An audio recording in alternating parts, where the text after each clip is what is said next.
مساء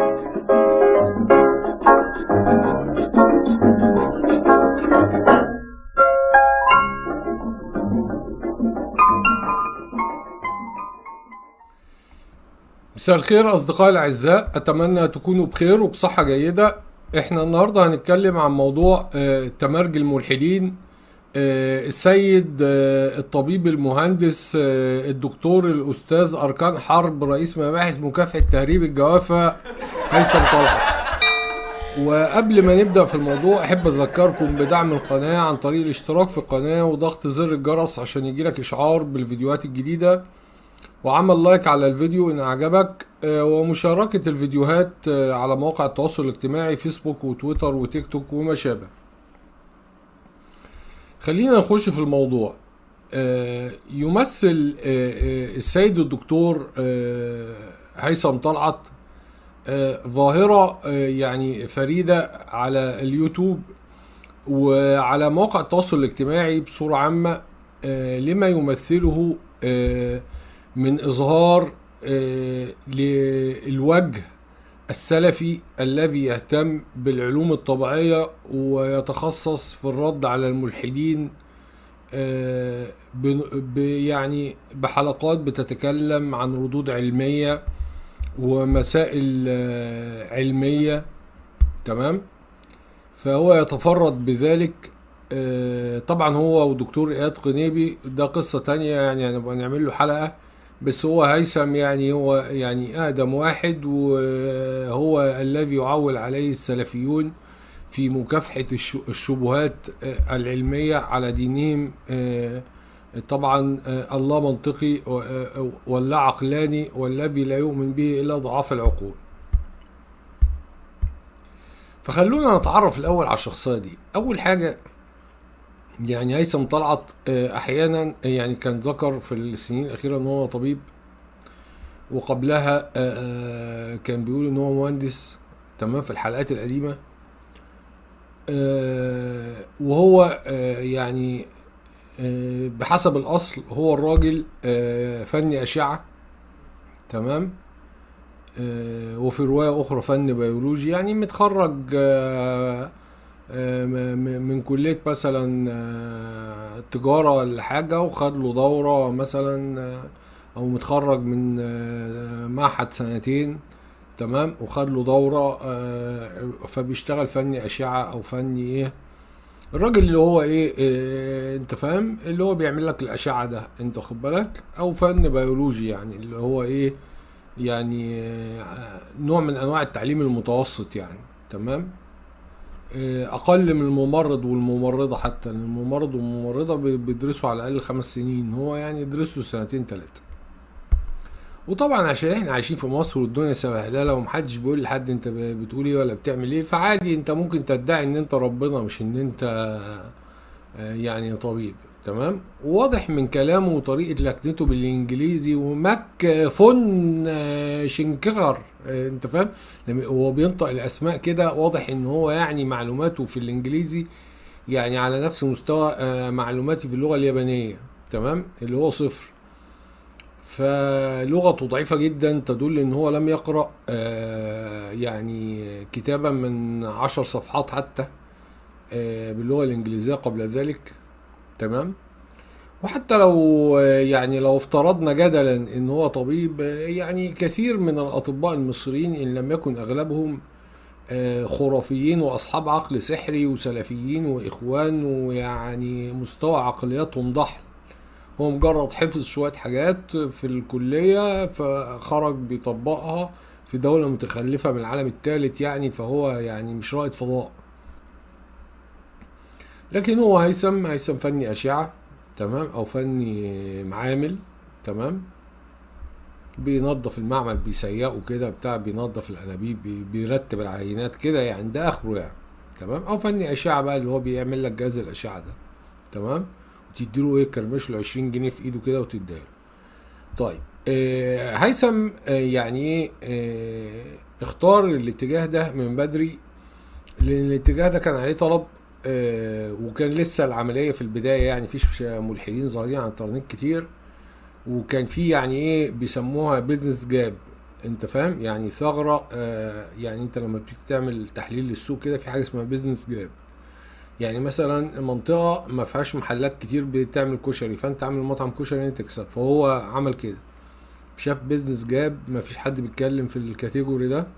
تمام، ما فيش حد بيطلع يتكلم ردود علمية، على كلها ردود علمية شرعية، ما فيش بقى علوم طبيعية وبتاع. فيعني ايه، لقى نفسه هو اذكى اخواته، وهو بالنسبة للسلفيين اينشتاين يعني. تمام، بالنسبة لعقليات السلفيين ده بالنسبة لهم اينشتاين يعني. تمام، فقال لك انا اتخصص في الموضوع ده. تمام، وهو طبعا بيعتمد على غباء متابعيه، لان اغلب متابعيه سلفيين او اخوان او مسلمين عامه بصوره عامه، من الذين ايه، يتشبثون، يعني ايه، خلاص بقى رياح الالحاد بتجرفهم، انت فاهم، العارمه، فبيتشبثون باي حاجه كده. عارف القشه التي تنقذ الغريق؟ يعني بيتمسك بقشه. تمام، يعني هيثم ده بالنسبه له قش اي حاجه تخليه في الاسلام وخلاص، تقنعه ان الاسلام ده دين منطقي، ويعني انت فاهم وكده. آه وعشان هيثم يقوم بالدور اللي هو بيقوم بيه ده، مع خلفيته العلميه الضحله التي تساوي صفر، كان لازم يتمتع بقدر من الوقاحه والبلاده في آن واحد. تمام، يعني يبقى وقح وبليد. وهذه الوقاحة والبلادة، يعني أنا عايز أوريكم منظر، ما بشخصنش والله، بس أنا عايز أوريكم منظر شكله العام كده. أنتوا يعني أغلبكم شفتوه، بس يعني برضو تشوفوا تاني شخصية تشع بلادة. تمام، ثانية واحدة كده. بص يا باشا، ده أخونا هيثم طلع. بص بص البلادة التي تشع من وجهه. بص بص،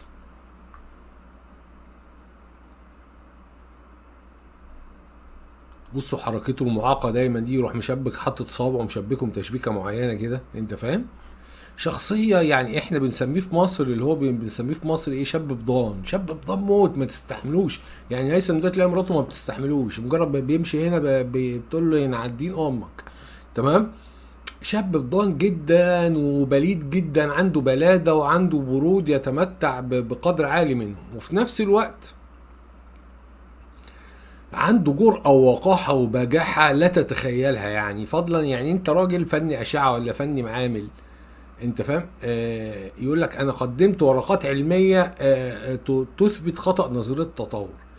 انت عشان تبقى متخيل، عشان تقدم ورقه علميه يعني زي دي، انت راجل على الاقل، على الاقل معاك PhD، ومش من PhD اللي هم بتوعنا ده جامعه المنصوره وجامعه المفحوره لا، PhD مثلا جامعه تورونتو، انت فاهم، جامعه ميتشيجن، يعني حاجه يعني كده في امريكا، في اوروبا. يعني لازم انت يكون معاك ايه، حاجه ليها قيمه يعني كده، عشان انت ايه، ومش مجرد تقوله. يعني لازم انت تكون باحث بقى، ومعاك حفريات بقى، معاك احفوريات. يعني انت بتتكلم في واحد في رينج مثلا من ايه، في سن 50 55، ومعاه 2 PhD مثلا، هو اللي يتكلم في كلام زي ده كده، وتبتدي ايه، تسمع له. تمام، لكن عشان تعلم مدى الضحالة التي وصل إليها المسلمون، ومدى الانحطاط العقلي والذهني، تمام، ان واحد زي هيثم طلعت فني اشعه او فني معامل، انت فاهم، معاه مؤهل متوسط، بيعتبروه ان دوت نقض نظريه التطور. شايف الانحطاط؟ ما اصل بص، انا اقول لك على حاجه، يعني انت لو جبت ايه نسناس وسط كلاب، هيبقى بالنسبه لهم اينشتاين. تمام، يعني هي حسب البيئه المحيطه حواليك. فاغلب السلفيين دول هتلاقيهم ايه، انت فاهم، يعني راجل خرافي ومتخلف، وجزء كبير منهم حتى لو متعلم تلاقي عقليته دي ما توازي عقلية الراجل اللي بيكنس الشارع. تمام، وخرافي ومتخلف وملوش اي اطلاع على اي علوم، والعلوم محرمة. وحتى اللي بيشتغل منهم في اي مجال علمي بيبقى مغلق ذهنه وهو بيشتغل، عشان ما تدخلش اليه اي افكار. تمام، فده بالنسبه لهم بقى ايه، يعني ده بالنسبه لهم ده اينشتاين بقى. انت خد بالك، ده اللي بيرد على الملحدين بادله علميه، انت خد بالك.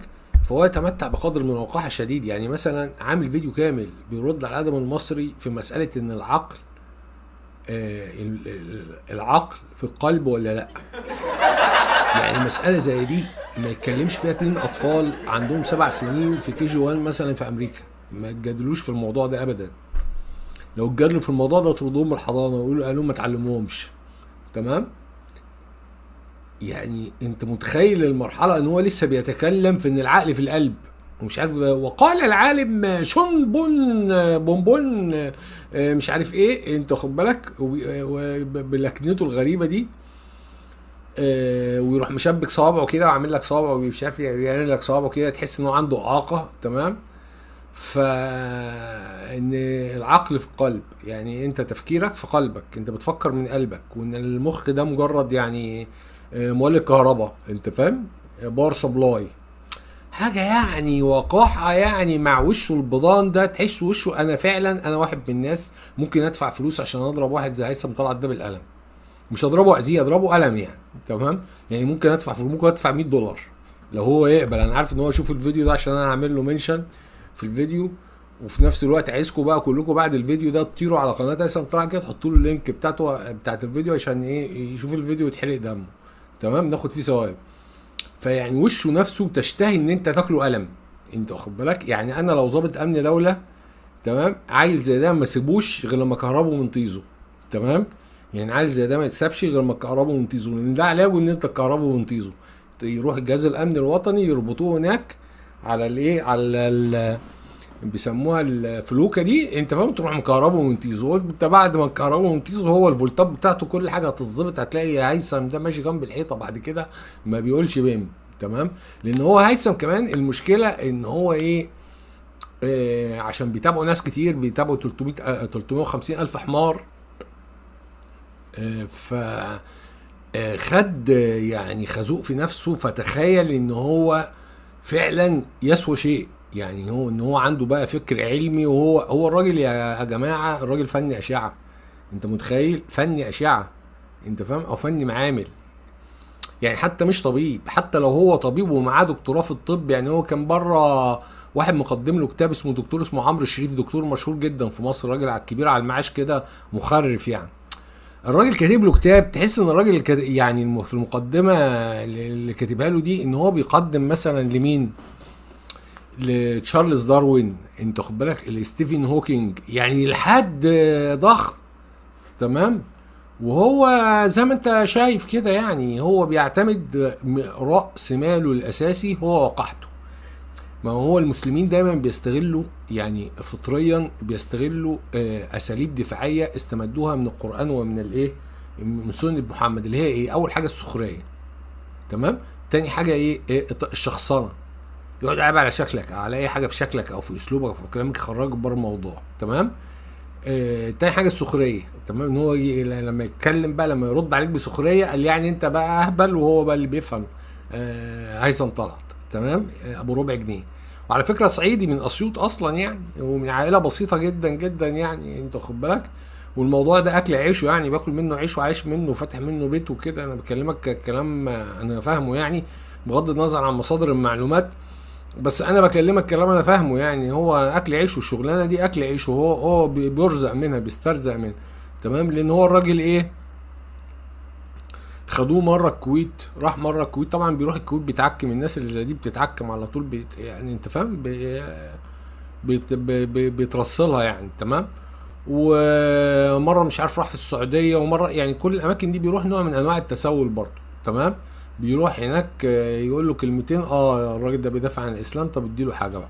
تمام. فهو يعني كده، فضلا عن ان هو طول النهار يقعد ينتقد الملحدين عشان حاطين على القنوات بتاعتهم ايه، لينكات باتريون يعني، وبيبال يعني للتبرع وكده.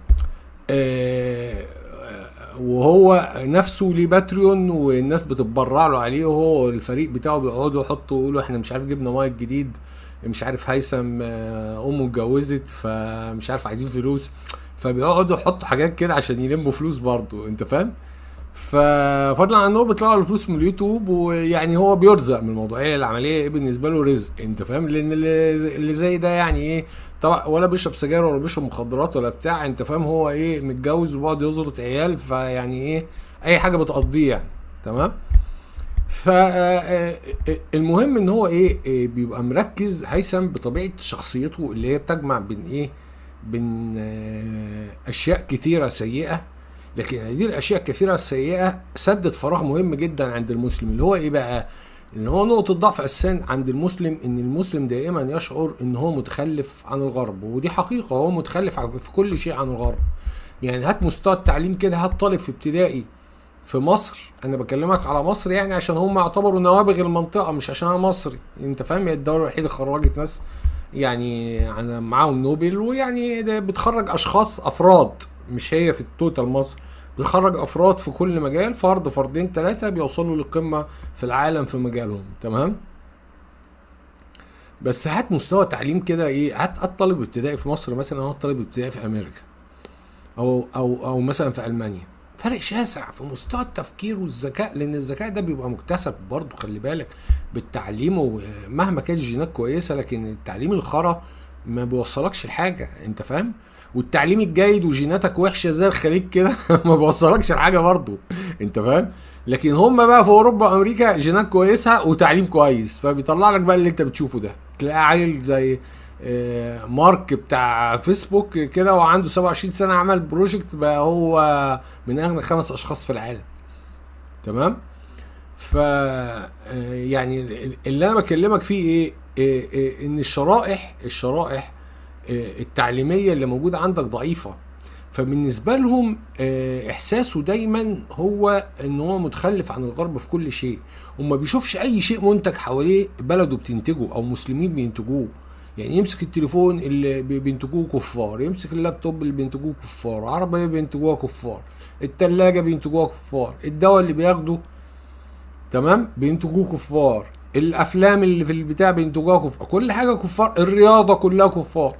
فهو حاسس ان ايه، في حاجه غلط، انت فاهم؟ في حاجه مش مظبوطه.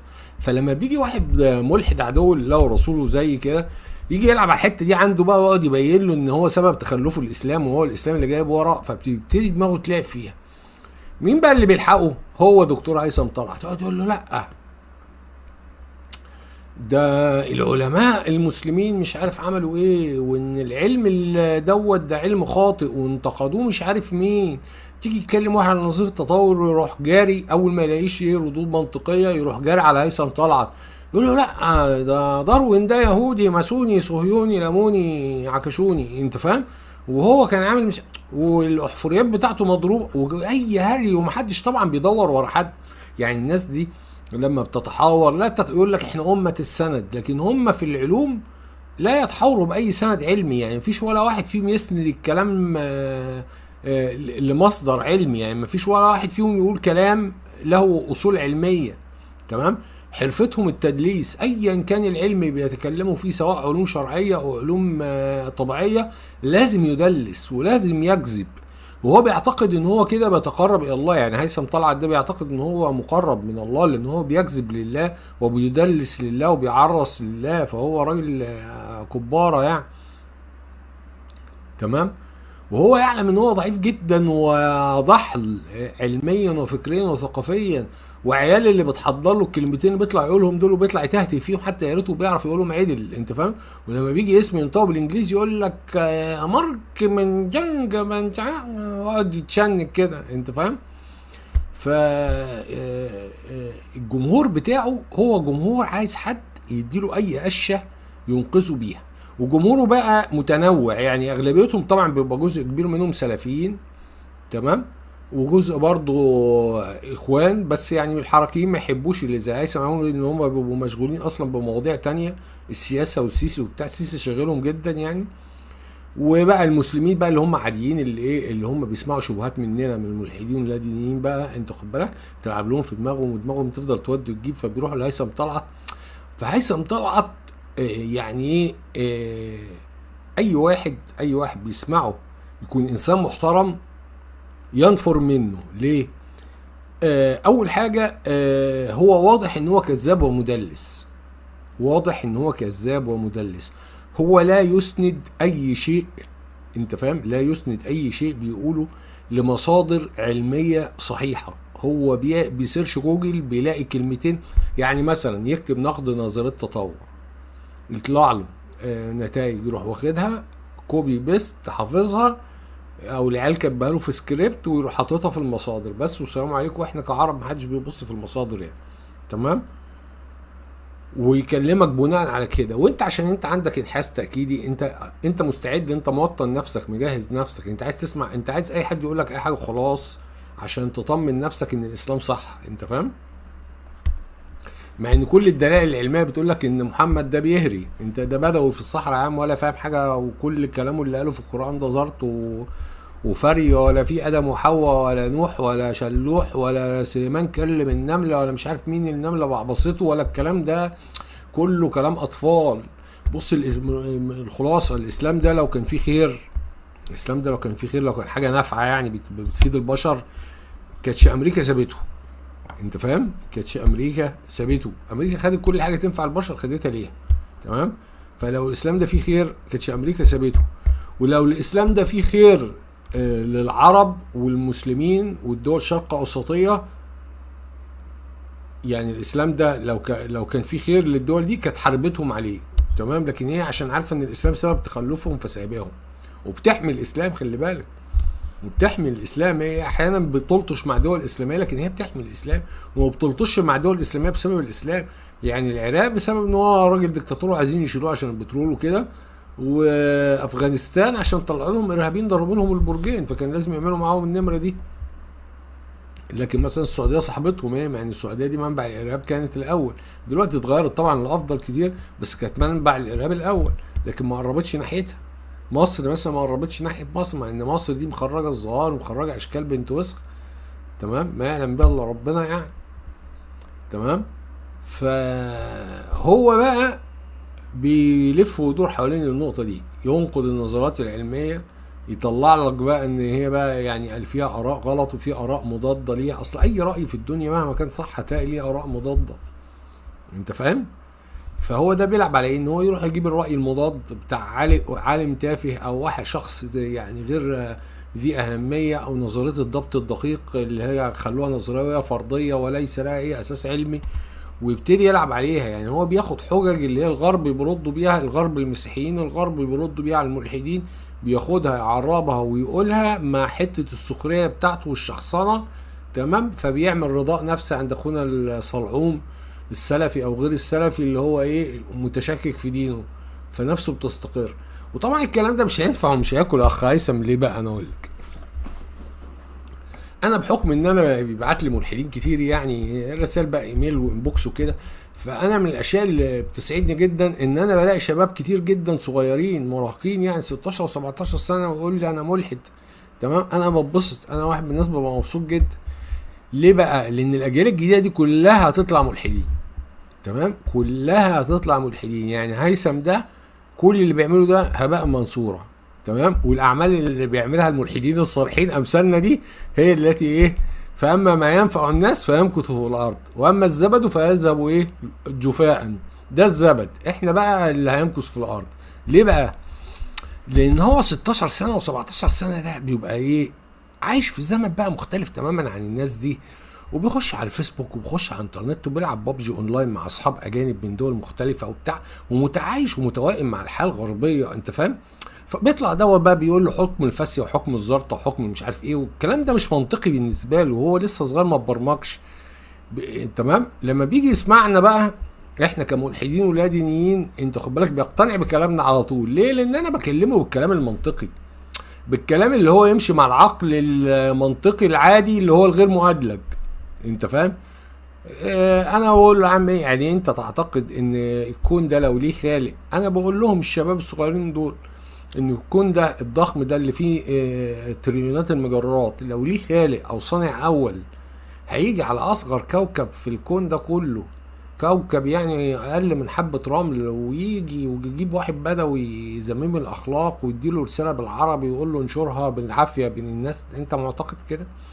فالشباب بيجي معاك على طول. لكن هو الكبار اللي هو بقى بنى قناعات وحاجات وبتاع، ده صعب بيتغير، بياخد وقت. يعني احنا على ما اتغير ده خدنا كتير، هم بقى مش هيمروا بالمرحله بتاعتنا دي اللي هو بقى يبقى سلفي وبعدين يبقى ملحد بعد كده. لا يا باشا، هو ملحد على طول. انت فاهم؟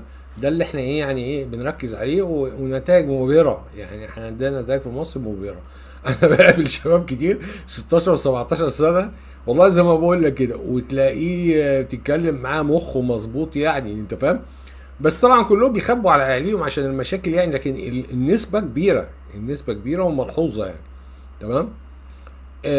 اما الشباب بقى اللي يعني اللي هو بقى متعلم بقى في مدارس يعني دوليه ومدارس اجنبيه وبتاع، ده اوتوماتيك الاسلام ده بالنسبه له بيبقى ايه، يعني كنافه وقطايف وقمر الدين كلتشر لا اكتر وقال ولا مؤمن بيه بربع جنيه، لان ده درس مناهج اجنبيه ودرس نظريه تطور ودرس ادب غربي، وحياته اللي عايز يعيشها هي حياه غربيه، فالاسلام ده لا يمت ليه باي صله. الحاجه الوحيده مثلا ممكن تكون امه محجبه بس. فيعني ايه، فالمستقبل بالنسبه للناس المتعلمه والمثقفه في مصر للالحاد واللادينيه هتبقى هي السائده وسط طبقات المثقفين والمتعلمين تعليم جيد، وابناء الطبقات الراقيه والطبقات المتوسطه يبقى اغلبهم ملحدين ولادينيين. وهيتبقى الاسلام للاسف انت فاهم في الطبقات الفقيره، انت فاهم، والفقر مدقع هيفضل مسيطر عليه. فدايما الاسلاميين بيعملوا ايه بقى؟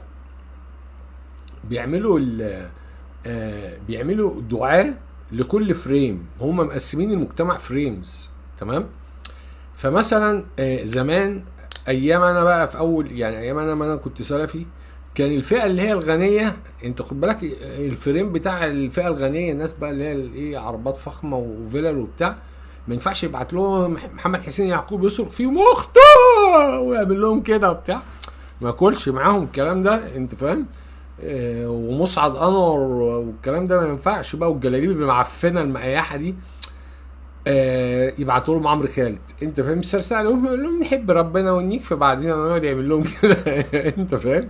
فده حلو بالنسبه لهم، هو يعني جود ديل، هياخد الدنيا، هو خد الدنيا وهياخد الاخره برضه، انت فاهم، بس قشطه يعني هي مش هتبقى منقبه، هتبقى محجبه ومتبرجه وبتاع، بس هي مسلمه برضه قشطه، وبتسمع عن الشيخ عمرو خالد، الشيخ عمرو احا، انت فاهم. فالمهم في فريم بقى تاني، الفريم ده اللي هو بقى ايه السلفيين اللي اسلامه سرسج، ابعد عليهم بقى مسعد انور وعبد الله بدر ومحمد حسين يعقوب ومحمد حسان وابو اسحاق الحويني وكده. تمام. في سلفيين نضاف سيكا يعني، ويعني بعاد عن السياسه، ابعت لهم بقى شيوخ زي اسامه عبد العظيم، والشيخ اللي هو التاني اللي كان في السكاكيني ده. تمام. تلاقي عيال فخم كده، عيال سلفيين، عيال فخم كده، كل واحد جاب عربيته وبتاع، انت فاهم. يعني ايه متقسمه، انا شفت عشت الموضوع ده متقسمه كلاسز هي. تمام. فكل فئه ليها الشيخ بتاعها. دلوقتي في الزمن بتاعنا ده بقى طبعا زي ما شرحنا في المحاضره اللي فاتت، الاسلام وسرسج ليهم عبد الله رشدي. تمام. الاسلام وسرسج بتوع السلفيين لسه برضه شغال عليهم محمد حسين يعقوب، محمد حسان وبتاع، انت فاهم، حازم شومان والاشكال دي. تمام. اللي هم الكلاسي دلوقتي بقوا ملحدين، جزء كبير منهم اولاد دينيين، او مثلا يعني اللي بيسمع منهم تمام يسمع معز مسعود ده اخره، انت فاهم، او مصطفى حسني، لان عمرو خالد اتحرق من ساعه موضوع الفراخ، وفراخ تقربك على الله، وفراخ الوطنيه لما بتاخد فراخ الوطنيه طيزك بتبقى طريه، والكلام اللي قاعد قاله ده. تمام. وقعد يعرس للجيش، وانت فاهم، فهو ايه يعني، والاخوان باعوه، ففقد يعني الحاضن الشعبي بتاعه. فال يعني الطبقه بقى اللي هي الغنيه دي بقى، يعني اخرها يعني لو سمعت شيوخ دلوقتي الحمد لله كلهم دلوقتي ايه باعوا الدين، وده شيء جيد، انت فاهم. فيعني اللي بيسمع منهم اخره معز مسعود مثلا بتاع مصطفى حسني كده، اللي هي الشيوخ اللي بتلبس تيشيرتات ب 200 يورو و300 يورو دي تمام، شيوخ ايه يعني، عيال جامعه امريكيه وبتاع، عيال رايقه يعني. تمام. ودول ما لهمش ولا في ارهاب ولا بتاع، ده هو بقى نحب ربنا برضه وبتاع، واتجوز له 2 3 زي ما هو اللي عمال يقلب في الممثلات معز مسعود ده. فيعني كله ليه ايه، يعني كل واحد ليه طلبه، هي بتتقسم كده، لازم تفل هيثم بقى واقع في حته مميزه جدا، اللي هي إيه بقى، هو يقدر يجيب ترافيك من سلفيين، ده المين ترافيك بتاعه، ان هو مكافح شبهات، هو الكاتيجوري بتاعه هو مكافح شبهات، بس هو مكافح شبهات علميه بقى، هو متخصص بقى سبيشالايزد، هو معاه بي اتش دي بقى في الموضوع ده. فالموضوع ده مفيهوش ناس كتير، فهو بقى بيجيب ترافيك بقى منين؟ بيجيب ترافيك من سلفيين، بيجيب ترافيك من اخوان، بيجيب ترافيك من مسلمين عاديين، من الطبقات المتوسطه. طبعا الاسلام وسلسك ما يهتموش بهيثم طلعت قوي، عشان كده تلاقي ايه، عبد الله رشدي يكسب هيثم طلعت. عبد الله رشدي عنده مثلا مليون ونص على القناه عنده على يوتيوب، تلاقي هيثم طلعت عنده 300 الف بس. لان عبد الله رشدي زي ما انا رسمته كده ماسك العصا وبيترقص في الشارع، ده بتاع السرسجيه وراكب التوك توك وبتاع، تمام. فده شعبيته، ده محمد رمضان بتاع الدعاء، تمام، ده نمبر 1. فده يعني ايه، جمهوره عريض بقى من السرسجيه للشمامين للكلاجيه، كل حاجه يعني كده بيحبوه. ده عبده موته بتاع الدعوه، تمام، ده عبد الله رشدي. لكن هيثم طلعت ده بقى ايه يعني، اللي هو بقى الراجل اللي هو ايه، الراجل بقى بتاع العلم بقى بتاعهم، راجل فني اشعه قد الدنيا، انت فاهم، معاه معهد سنتين، يعني حاجه كباره يعني، حاجه محترمه. وانت اقول لك الدكتور هيثم طلعت، تمام. فال يعني هيثم طلعت يعني جمهوره اقل طبعا، بس هو مركز على كاتيجوري معين. كل واحد فيهم طبعا بيقف على الثغره، لان هم بيدافعوا طبعا في سبيل الله، بيدافعوا عن الله، عشان الله خاول ما بيعرفش يدافع عن نفسه زي ما كلنا عارفين. فهم بيدافعوا عن الله، وطبعا عارفين الاسلام قوي جدا، وبسبب قوه الاسلام ده تلاقي عشرات الالوف من الدعاء بيدافعوا عنه عشان هو قوي. انت امال لو كان ضعيف كان يعملوا ايه؟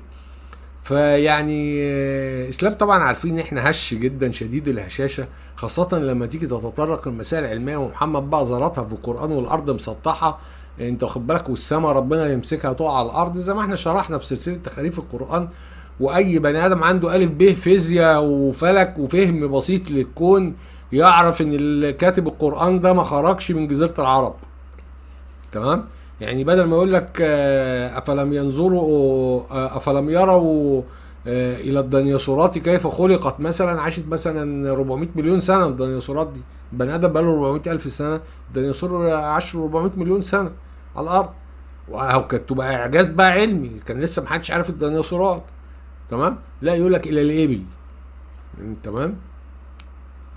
ف هو بيسد موضوع العجز العلمي اللي موجود عند الاسلام، انت خد بالك. وطبعا يعني اول واحد فتح الموضوع ده يعني وطرق ابوابه على مصراعيه كان الدكتور مصطفى محمود، وهو راجل كان مخرف كبير جدا يعني، وكتبه كلها مليئه بالمغالطات المنطقيه. يعني الواحد كان بيقراها ساعتها كان حمار طبعا بيصدقها، بس لما تيجي تقراها بعد كده تلاقيها مليئه بالمغالطات المنطقيه. وطبعا نط بعديه زغلول الفشار، وزغلول الفشار بقى ده، زغلول الفشار ده عايز حلقات، انت فاهم. زغلول الفشار ده ساكن في قصر في الامارات في ابو ظبي، انت لا تتخيله، انت فاهم. يعني القصر ده محمد صلاح مش ساكن فيه، انت خد بالك. وغني غنى فاحش، واغتنى، عمل كمية فلوس من الامارات من ورا موضوع الاعجاز العلمي ده، مئات الملايين، وخد اعطيات لا تصدق من امراء وشيوخ دول عربيه. يعني انا اكاد اقول ان هو تجاوز الشعراوي من الناحيه الماديه بمراحل، كسب فلوس بالعبيط. فامتدادا لهذا المنهج ويعني اقتداء بيه طلع لنا هيثم طلعت، بس طبعا هيثم طلعت سلفي، تمام. وطبعا هو ده ما منعوش ان هو فني اشعه، وده انا احترمه فيه، ان هو راجل يعني عارف ايه، مكافح سيلف بيزد يعني، انت فاهم. يعني هو ما منعوش ان هو فني اشعه، ان هو برضو صدر نفسه في الموضوع، انت خد بالك. فيعني ايه، وعمل لنفسه اسم، راجل بيتابعه 300 الف واحد اهو، انت خد بالك، بني ادمين بيمشوا على رجول زينا، انت فاهم، هو مسابيا، تمام. مصدقين ان دوت يعني نقد نظريه داروين، انت فاهم. فهو يعني له وجود وسيظل له وجود. هو حتى لو اختفى هيأتي من هو مثله، لأن هناك ثغرة عند المصريين والعرب والمسلمين عامة من الناحية العلمية ديت، زي ما احنا قلنا في الإسلام، لأن الإسلام مليان بالفضائح التي تبين أنه منافي تماما للعلم. فطبعا بقى في ناس بقى يعني بتنفر من الموضوع بقى، اللي يطلع يقول لك الارض مسطحه، وناسا دي اسمها وكاله نسناسه، ومش عارف شغاله مع الدجال وشغاله مع الشيطان، ويعيش بقى في الخرافات، في بحر الخرافات ده ياخد الغطس فيه بقى، والمؤامره العالميه الكونيه هيثم لا مش كده، هيثم بقى ان هو يعني ايه، لا إيه انت ساذج. هو بيطلع بقى كده بسخريته ببضيانته، بوشه اللي عامل زي يعني لما تيجي تبص لوشه كده، بقه بص تحس ان هو بقه بالسكسوكه اللي حواليه دي عامله زي كوس الكلبه كده. تمام. فهو يطلع بقى يسخر لك من الملحدين واللادينيين، انتوا مش عارفين حاجه، تعالوا انا اوريكم العلم ده، نظريه داروين دي غلط. طب نظريه داروين غلط، البني ادمين يا فيلسوف الحمير جم منين؟ من حواء وادم وحياة امك، انت فاهم؟ فيعني ده يعني ايه، يعني انا المفروض لما انا اخطأ نظريه اتي بنظريه انا بقى، ولا بافتراضيه؟ ايه الافتراضيه اللي عندك؟ حواء وادم. عشان كده هم يكرهوا داروين جدا، مع ان داروين ده عمره ما اتكلم في الدين يا اخي، هو الراجل اتكلم في نظريه التطور وحط اصولها بس، لان اكتشفوا بعد كده الدي ان ايه والجينات بعديه بقى ب 60 70 سنه، فالدنيا اختلفت. لكن هو حط رولز معينه، وهو لا كان ليه علاقه بالدين ولا يهمه موضوع الدين، انت فاهم؟ بس هو طبعا الموضوع ده عشان فضح الاديان الابراهيميه كلها، ولا في حواء ولا ادم ولا لعب العيال ده. تمام. فده عمل صدمه لغايه دلوقتي هم مش عارفين يحلوها. يعني المسيحيين الامريكان صرفوا عشرات المليارات من الدولارات للتأسيس لنظرية اسمها الضبط الدقيق، ان الكائنات مضبوطة بدقة وفي حد ضبطها، عشان يطلع لك في الاخر ان هو يسوع اللي ضبطها، يعني اللي هو ظبطها ودخل نام وبتاع وسابها وهي ايه، وصلت لكده. وطبعا يعني هي موضوع الضبط الدقيق ده ليس له اي اساس علمي، ومضحكة المجتمعات العلمية بره، يعني محدش بياخده بجدية يعني. تمام. الا طبعا المسلمين طبعا ايه، بيقلدوا الغرب في كل حاجة، انت فاهم؟ يعني العرب عامة حتى بيقلدوا الغرب في كل حاجة، حتى لما بيجوا يجيبوا حاجات يردوا بيها على الملحدين بيروحوا يقلدوا بره، ياخدوا نسخة من اللي بره، يعني انت فاهم؟ اه الضبط الدقيق حولوا النسخة زي ما هيثم بيعمل كده، حولوا النسخة عربي وقول الضبط الدقيق. والانفجار الانفجار مش عارف كان اسمه اللي هو البيولوجي ده، الانفجار الكامبري تقريبا، مش فاكر، انت فاهم؟ ويقعد يجيب لك ويعمل لك حلقات، وانت لما تسمعه يعني لو واحد يعني ما عندوش فكره وما عندوش اطلاع يسمعه يفتكر هيثم ده ربنا يزيده يا اخي، ربنا يزيده علم، شايف العلم، ربنا يزيده، ده اللي بيدافع عن الاسلام عن علم، ربنا يزيدك يا هيثم من بتاع. تمام.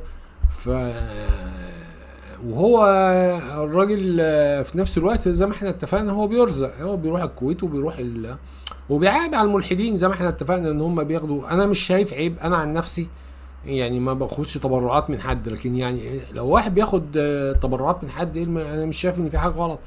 هو شايف ان وقته ده عايز مقابله مال، لان هو بيعمل حاجه نافعه، وهو بيعمل حاجه نافعه فعلا. يعني اي ملحد او لا ديني بيطلع يتكلم هو افيد مليون مره من كل شيوخ المسلمين جميعا. يعني كل شيوخ المسلمين جميعا لما انت بتسمعهم بتستفاد منهم ولا حاجه، انت فاهم؟ هو كلمك على الفاسيه والزرطه، والنبي كان بينط على نسوانه، وسيدنا مش عارف مين ربنا قال له اذبح مش عارف مين، وقصص وحوارات. لكن الراجل ملحد ولا ديني ده بيصحح لك مفاهيم خاطئه عندك، يعني بيعمل لك حاجه ايجابيه، فهو من حقه ان هو مقابل وقته ده ياخد مقابل، انت فاهم؟ فما فيهاش عيب، خاصة ان انت بتنشر خرافات يا هيثم وبتاخد مقابل وبتاخد فلوس من الكويت.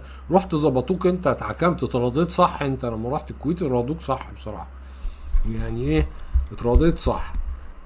ورحت السعودية وبتاع، ويعني انت راجل ليك جداول، وبيقال ان هو راح عمان كمان، وانت فاهم هو في عمان اسخية برضه، انت فاهم؟ فيعني بيروح يتمون هنا وهنا وهنا وهنا. طب ما انت بتعب على الناس ليه؟ طب ما انت بتتمون اهو. الملحدين انا يعني قلتها مره قبل كده واقولها مره تاني، الملحدين لو بيتم تمويلهم ب1% فقط من المال اللي بيتم تمويل الشيوخ والدعاة والاسلاميين بيه، سيجعلوا العالم العربي والعالم الاسلامي ملحدا في ظرف 10 سنين باكمله. يعني انت متخيل كده لو انت جبت مثلا اشهر 20 30 40 شخصيه كده بيتكلموا على يوتيوب، تمام، ملحدين، وليهم هيئه أو مجموعه ما بتمولهم، قلت لهم بصوا يا جماعه انتوا تتفرغوا الموضوع ده، احنا هنديكم مرتبات شهريه، تمام، زي ما بتعمل مع العيال زي هيثم دي، تمام، وهنديكم مرتبات شهريه واشتغلوا فوكس على الهجوم على الاسلام، تمام. والله ما تكمل سنه الا لما يكون نص شباب مصر ده خرج من الاسلام، تمام. لكن للاسف ما حدش بيعمل كده، انت فاهم؟ يعني احنا الملحدين ايتام، انت واخد بالك؟